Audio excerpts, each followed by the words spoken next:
One Hoof Clapping by Aegis Shield. Read for you by ASTRO BRONY. Trixie's heart was pounding so hard. She held her pointed stars and moon hat on her head with magic as she went full tilt down the winding road. Her hooves burned a bit. The flash powder she had hidden in her horseshoes had been a little too much this time around. She could vanish now and then in a puff of smoke, but perhaps she'd been a bit too hasty in how much she'd put in that night.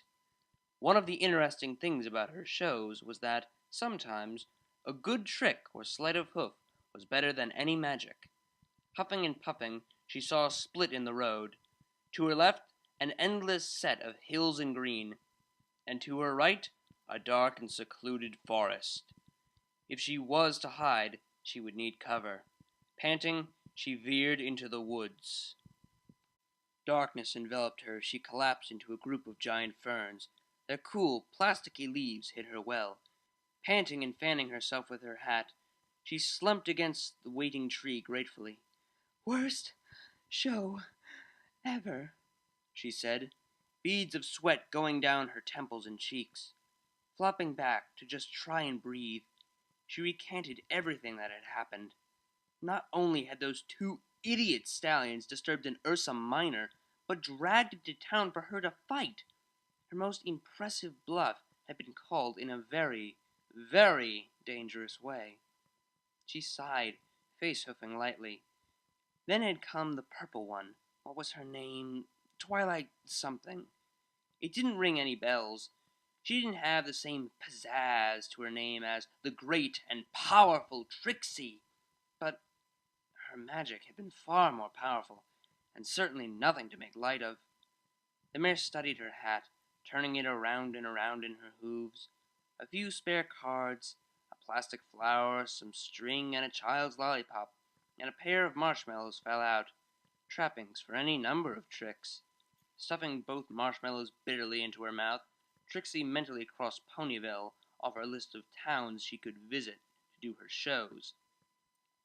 Some towns went far better than others, but a crowd suddenly rushed to the fork in the road, angry ponies one and all. "Did she go this way?" Some ponies shouted.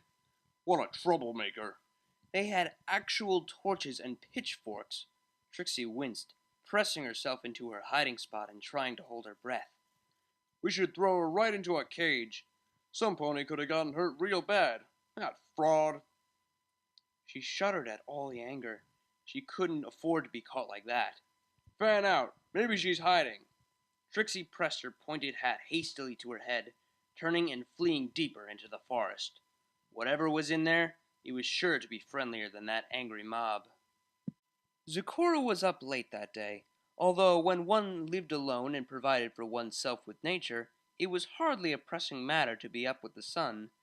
It was high in the sky when she emerged, rested and ready for another day. Humming to herself and setting her staff on her back with her saddlebags, she trotted out of her little hut to greet the day. What was she going to do today, again? Oh yes, herbs, leaves, and grasses too, all to make a brand new brew. She chuckled a bit, nodding in confirmation.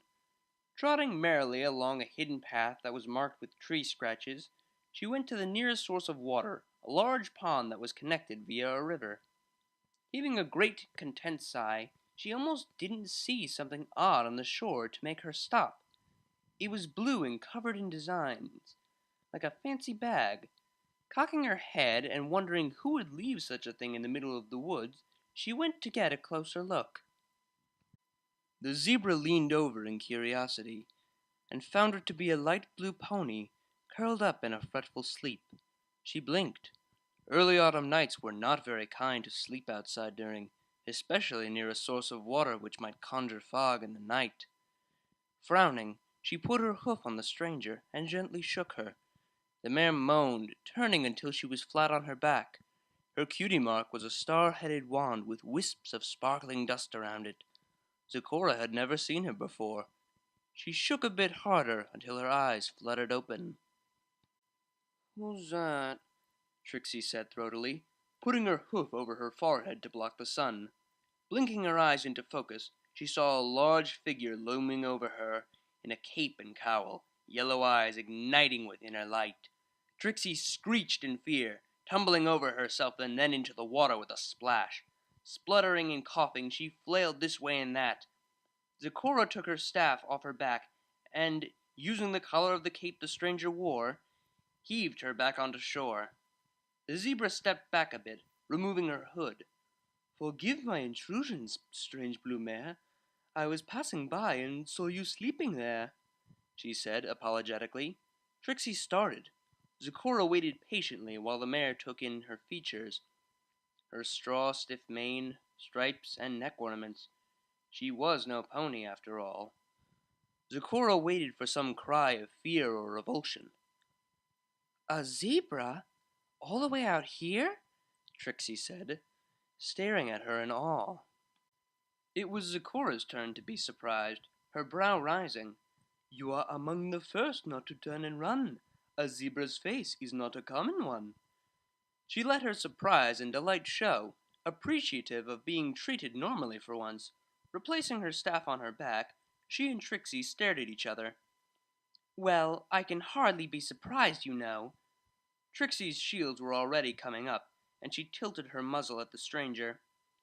"It's hard to be shocked by appearances when you're as well-traveled as the great and powerful Trixie." She reared up on her hind legs with a flourish of her front ones. Her cape flared dramatically with a phantom breeze from her horn. Zecora cocked her eyebrow, unimpressed. She'd seen the shift in attitude. One did not sleep so fretfully and then just conjure such enthusiasm and bravado. "Your lack of fear is truly welcome to me. But tell me now, what makes you flee?" the zebra said sagely. Trixie almost choked on her own spit, coming down on all fours again. "What makes you think I'm fleeing from anything? Nothing can withstand the awesome might of the great and powerful Trixie. Maybe I felt like sleeping outside, by the lake, in autumn." With each detail she added, it only became more comical. Zecora chuckled. "You are funny, Trixie the Great. But to this place here there is no path to take." Zecora gestured with a hoof.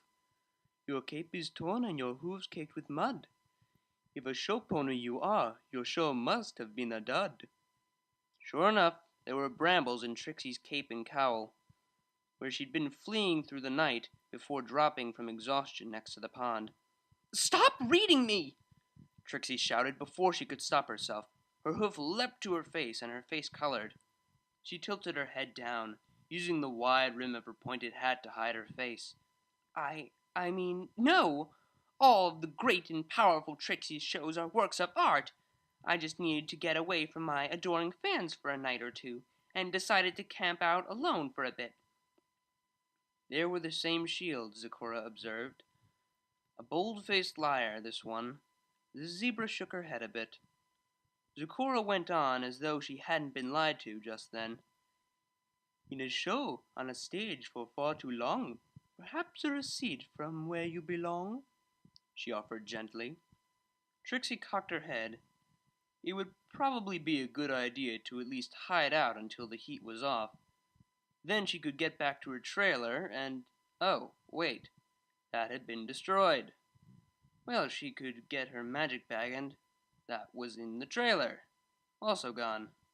It suddenly dawned on Trixie that everything she owned and didn't have on her at the moment was gone. That included her money, her food, everything.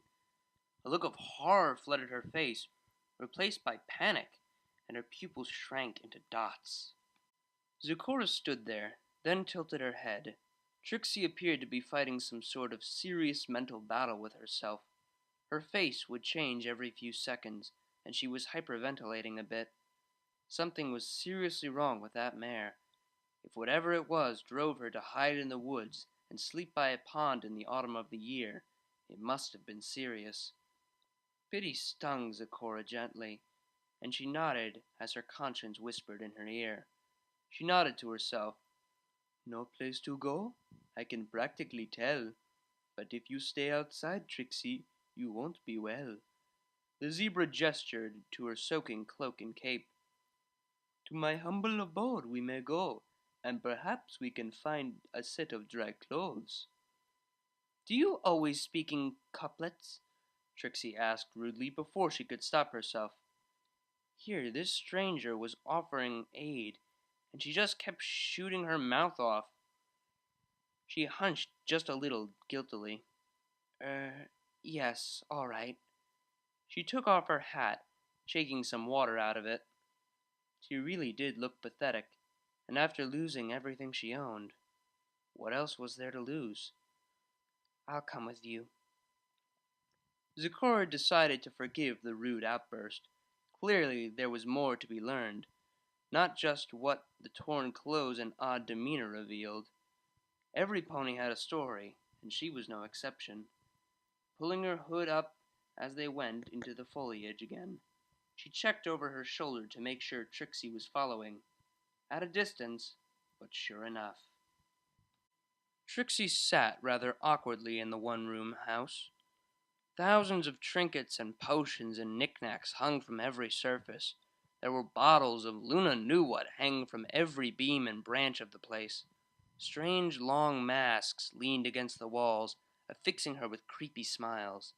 It was true, Trixie had been to the land of the zebras long ago, but it felt like it had been ages. She'd long forgotten how very strange they could be. Rather hunched over, sitting on her haunches, she watched Zecora set a cup and saucer in front of her, then pour a strong-smelling tea for her. In my house you may stay, Trixie the Great, but while we take tea, please elaborate. The zebra poured her own tea, sitting across from Trixie, but the unicorn was too busy staring at the quietly bubbling cauldron in the middle of the room. What was that green stuff she was simmering in there? It had no scent, but ahem, Zecora said gently, and Trixie's head snapped back to attention. Oh, well. Trixie searched for words for a moment, nursing her tea between two hooves and staring down into it. The great and powerful Trixie was performing a show in Ponyville, you see. She didn't know why, but everything seemed to just pour out of her after that, from her arrival in Ponyville all the way until she'd used the flash powder to make her rather graceless escape. Zecora did not interrupt or make faces, only occasionally leaning to sip her tea. By the time Trixie was finished and telling about the angry mob that sought her, her tea had grown cold. Zecora nodded slowly, pensive as she thought things over. Trixie stared at her, waiting for some sort of judgment or angry reply.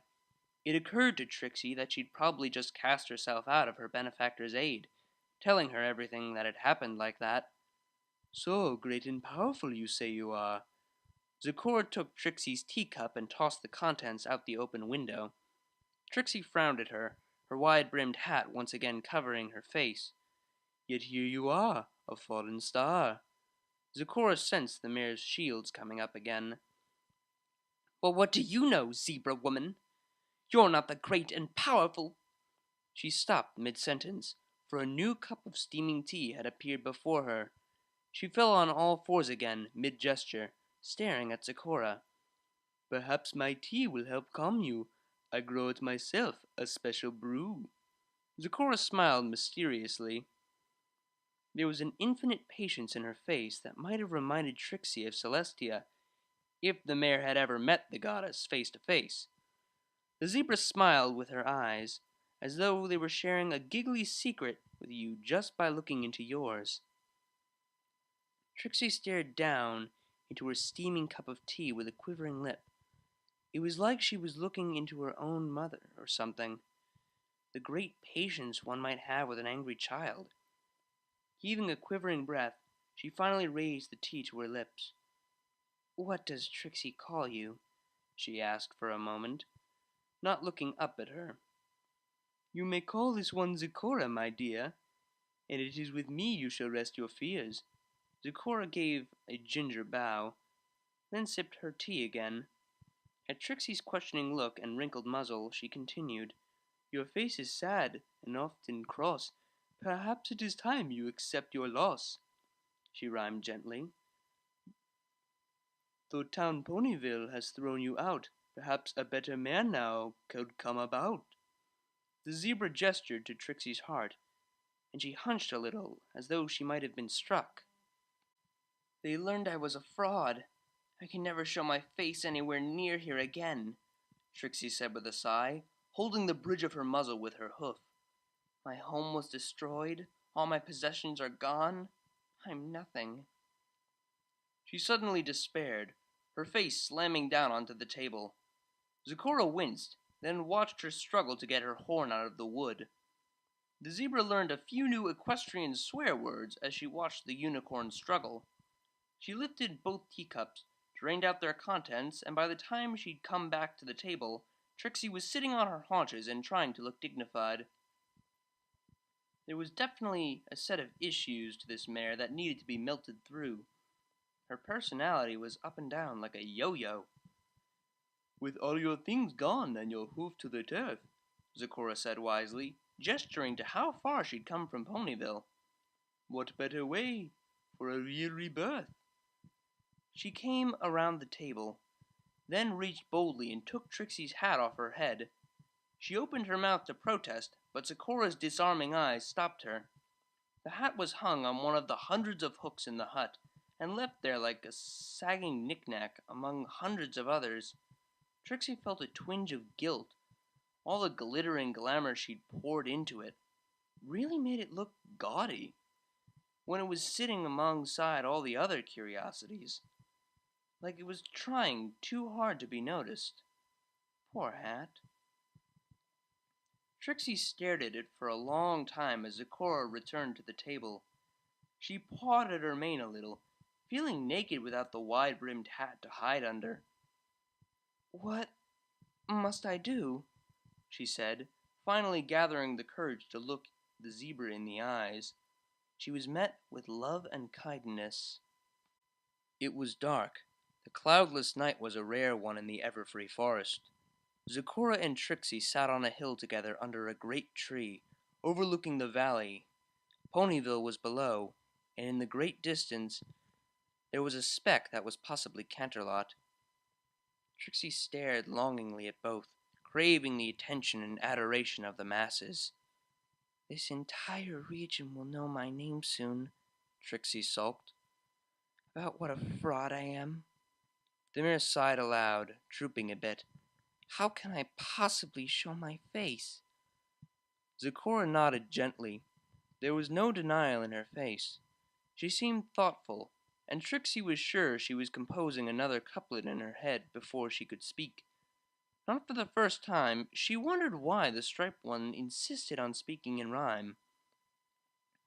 If it is social skills you think you are lacking, perhaps learn the sound of one hoof clapping, she said sagely. Trixie puzzled over this for a long time while Zecora watched the stars. She raised her hoof and looked at it. Flapping it about her ankle joint for a bit, she frowned. Then she stomped it up and down a bit. Some ponies stomped the ground to clap, after all. She grinned at Zecora in triumph, and was swatted on the head by her staff. Whack! Ow! Jeez, what was that for? She shrieked, rubbing her head. One hoof clapping makes no sound. Does your mouth run when others are not around? Zecora said a little angrily. Trixie rubbed her head with a frown, huffing and looking away. Had she just been told to shut up? Growling a little, she turned to go. Zecora stopped her with a hoof. What? Trixie snapped. From your big mouth your fraud and lies are told. Perhaps when silent more friends you'll hold. Zecora riddled her again. Trixie stared at her. She did tend to just bark at ponies now and again, without thinking about it at first. But it was all part of the show, being the great and powerful Trixie. What wasn't to defend when any lesser pony wanted to talk smack to her? Zecora pulled her gingerly forward to where she'd been sitting before, then pressed rather rudely on her butt to make her sit down again on her haunches. Watch the sky, Trixie, and the stars as they glisten. You'll find life so much easier if you just learn to listen, Zecora said. The mare cast her eyes skyward, and her mouth fell a little agape. Eternal night stared back at her, endless streams of stars. She could hear herself breathing. She could hear the frogs, the cicadas, the rustling of the grass. Trixie looked down to the nearby pond, the cattails bent, whistling so quietly you had to hold your breath to hear them. The show pony stared at it all, like some greater force had pointed out nature to her for the first time. The wind rustled playfully at her mane. The scent of fireworks and gunpowder faded from her muzzle when the wet kiss of dew found her. The plasticky scent of fake flowers she often kept in her hat. Her pupils expanded slowly, glistening as her heart trembled upon the very fabric of nature. Then she heard a quiet mumbling next to her. She turned her head to look at Zecora. The zebra's eyes were closed, and she was mumbling what sounded like nonsense to the mare.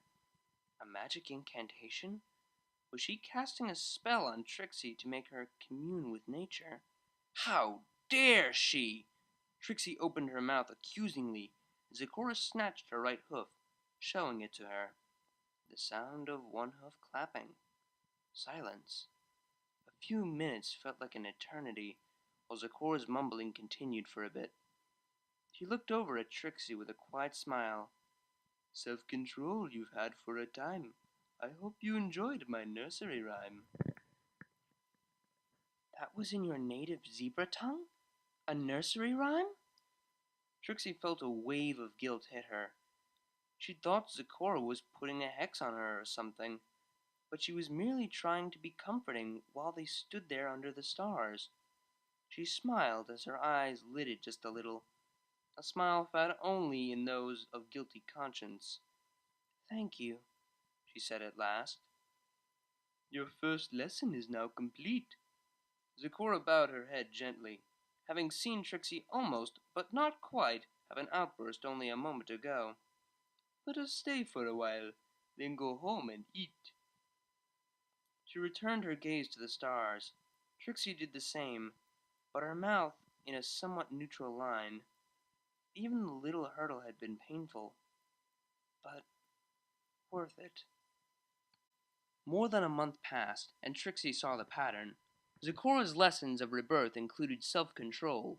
Her fiery temper took more than a little proverbial water to control, and her indignant ego even more than that. But the zebra had the patience of a plowing Macintosh, as she soothed Trixie's jagged ways. Simple exercises like the one on the hilltop were many and just as mysterious. Zecora watched as Trixie, away from her wagon trailer and her magic hat and everything that had to do with her magic shows, melted from the ice that contained her egotistical heart. She became quieter, less obnoxiously enthusiastic. She'd stopped rearing up to proclaim herself great and powerful, though she still referred to herself in third person. It seemed that the lack of crowds watching her did her good. Zecora could see she craved them, though. One night she spotted Trixie talking to a stack of rocks, then conjuring forest flowers out of nothing, giving them to the stack of rocks adoringly. Still putting on a show, even with no one watching. The zebra thought of it like cutting a gem. Sure, one could wash big chunks of dirt and muck off the stone at the beginning. Progress came in great bursts early on. But to make it really shine and be worth something, it would need to be polished and made into what it was meant to be. She pondered this. Zecora knew she had no right to change Trixie entirely, but her rebirth would have some sort of breaking point eventually. She would need to decide where to go from here on her own, not Zecora. One morning, the zebra was shocked to find Trixie without her cape. It hung on the wall next to her pointed hat. With no clothes covering her like armor, she really did look like a normal mare. She smiled a bit more, like she shed a great weight. Zecora? Trixie asked when she saw her staring. Zecora snapped out of her cocoon into a butterfly philosophical thoughts, coming to attention. She said wordlessly.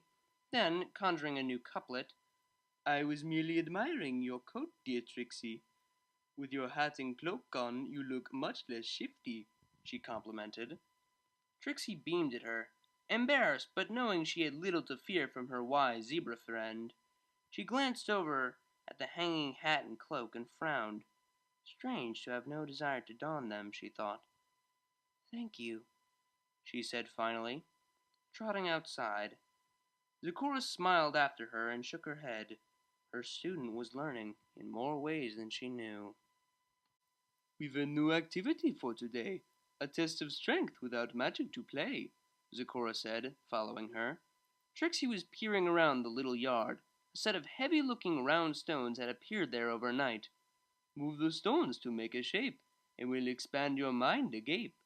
Trixie automatically lit her horn with her magic, and Zecora whacked her with her staff again. Trixie whimpered, rubbing her head, but not protesting. Yelling at the zebra was like yelling at a wall. It just used up energy. Huffing, she moved forward to set about her new mysterious task. She'd long given up trying to decipher the true meaning of her friend's tasks. All she could do was trust that all would be revealed in due time. After much time and effort rolling the rocks by pushing them with her forehead, she'd labored the stones to form a vaguely circular shape together.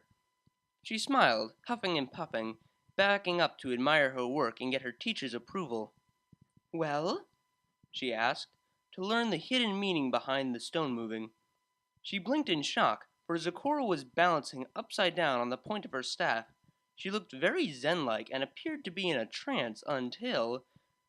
And now a square, my dear mare, Zecora said without opening her eyes. Trixie groaned. Late into the evening she kept moving the stones about. A square, then a rectangle, then a star, then a line. Her head was hurting so much it pounded. Finally, she could take no more. Zecora, I don't understand, she said, flopping onto her belly and panting. How does moving rocks help me in my rebirth? Trixie is confused.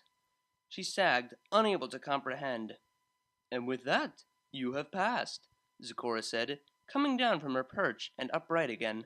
The staff landed smoothly on her back, tucked in her cape and cowl. Much ruder about it you would have been in the past. Trixie stared, politely saying no. That was it? The blue mare fell over, fainting in exhaustion. Zecora smiled serenely. She was learning faster than before, and it was starting to stick. Zecora and Trixie sat on the sandbar at the shallow area of a river. It flowed serenely about them. It was chilling and made Trixie shiver violently, but her stubbornness remained, while she awaited her next challenge. Her zebra sensei did shake, but only just a little. The chill put the blue mare on edge. The water was perhaps 5 inches deep about their seated haunches. After some time of sitting in silence, Zecora reached over beside herself and plucked a stone from the riverbed. Try to obtain the stone from me, and we shall see if your mind is free. The striped one held it out between them. Trixie's tongue came out, curling upward in a look of concentration. There was a trick. There had to be. Reaching slowly, the tip of her hoof grazed it. Whack! She yelped, falling backward and soaking herself in the river. She squealed, rising up on all fours and hunching forward, rigid from the cold and the mid-autumn chill of the river. Her teeth chattered. Why? The stone is mine, little Trixie. I thought you'd obtained it much more quickly. Zecora shook her head as Trixie made for the shore, shivering like a defeated foal. She sat there on the river's flow, her breath steaming gently. Trixie stared at her from the shore, shaking. How can taking a stone from you mean anything? Trixie shouted miserably, shaking uncontrollably as she spoke. It was just so cold. What if I don't want it? The point of this exercise is to obtain.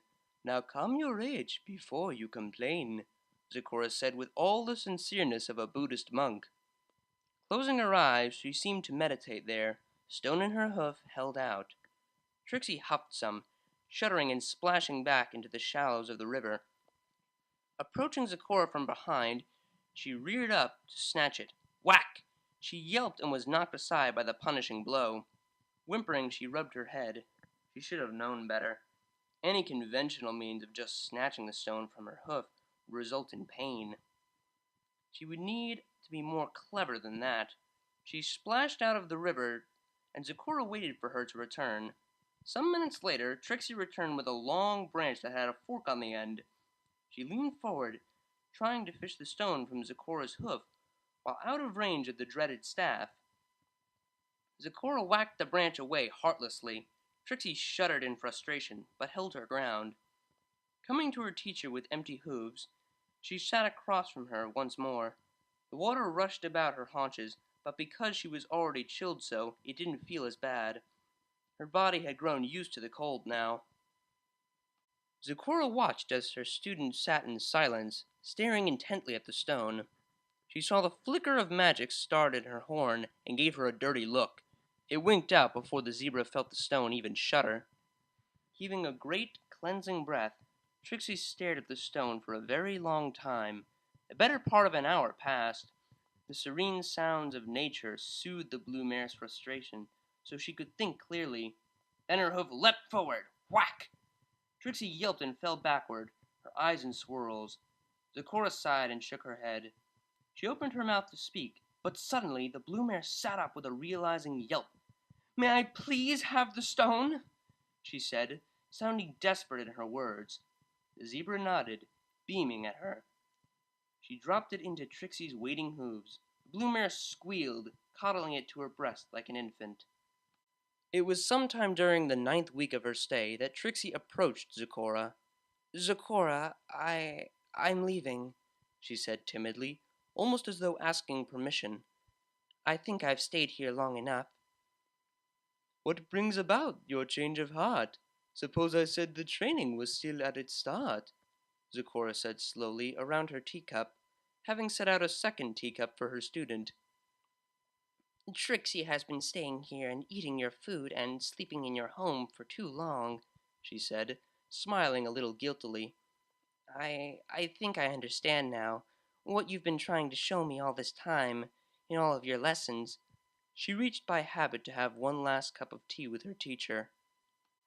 "Then there is only one more lesson to be had, my student, and as your teacher you will find it prudent," Zecora said after some silence. Trixie nodded gently as Zecora rose, getting her cloak and staff. Pulling up her hood to hide her face and cast her eyes into a yellow light, she put her staff on her back. She hoofed at the ground a bit. Trixie rose and made for the door to join her, but Zecora gestured. Trixie turned, looking at her hat and cape hanging on the wall. The great and powerful Trixie's cloak and cowl, she had once called it. Slowly, she crossed the room and pulled them both on. They felt alien, and the hat felt heavy. "Please, lead on," Trixie said softly. Trixie and Zecora stood before the Ponyville library, Twilight Sparkle's home. There was animated chatter going on inside, many voices talking about who knew what. Luckily, it was on the edge of town, so few ponies had seen the approach of not only the Everfree Forest zebra, but the great and powerful Trixie as well. They made an odd pair, both standing with cloaks and shadowed faces. "This is your final test, my dear Trixie the Great," Zecora said softly, turning her hooded face towards the blue mare. Trixie looked back at her, trying to ignore the quiver in her hindquarters. "And its importance you must not abate." "What must I do?" Trixie whispered to her beloved teacher of only 2 months. Her expression was soft, vulnerable. Even the wide brim of her hat would not conceal her quivering lip and hunched forward body language of vulnerability. She could guess, but she had to hear it. "That, my dear Trixie, is for you to decide." Zecora gently pulled her hood back. "But you will come out all right, if by your new self you abide." She was talking in a low voice so that no one would come to the door until it was knocked upon. "But you always at least tell me something basic to go on," Trixie whined, but the zebra shook her head slowly.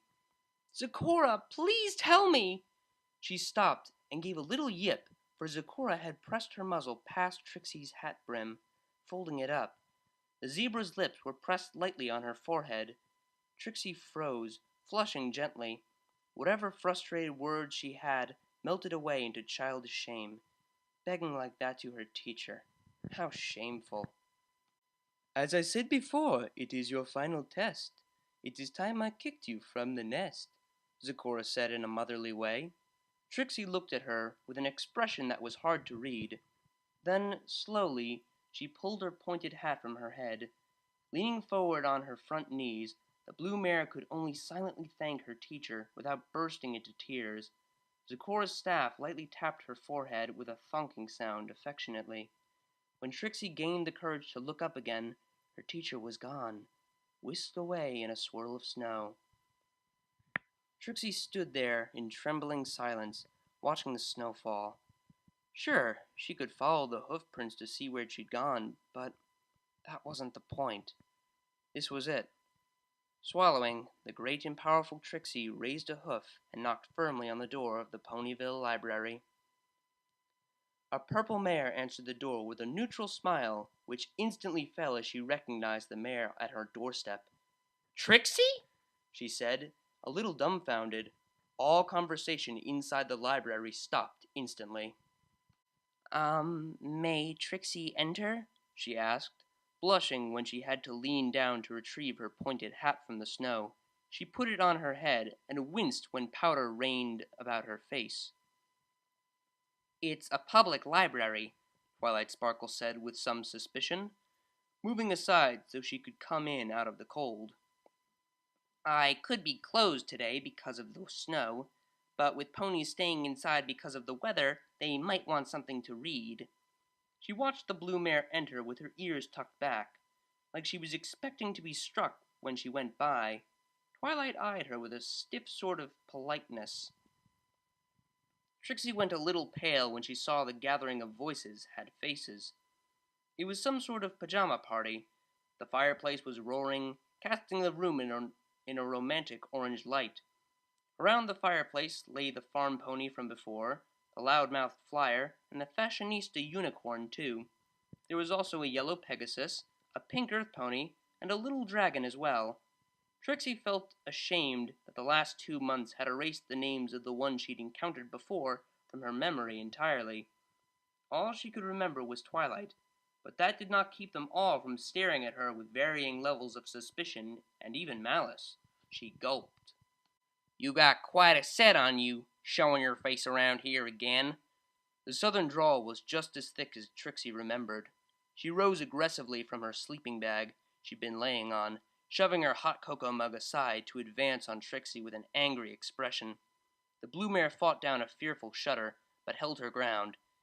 "Hey, aren't you that show pony from a couple months ago?" The Pegasus's wings popped open. She hovered close to eyeball Trixie, uncomfortably closely. Trixie removed her hat so she could be seen properly, saying nothing. "Sure enough," the blue Pegasus said, equally as frowny as the orange earth pony. "You're the one that turned my hair green. Do you have any idea how long it took to fix?" It was the other unicorn in the room now.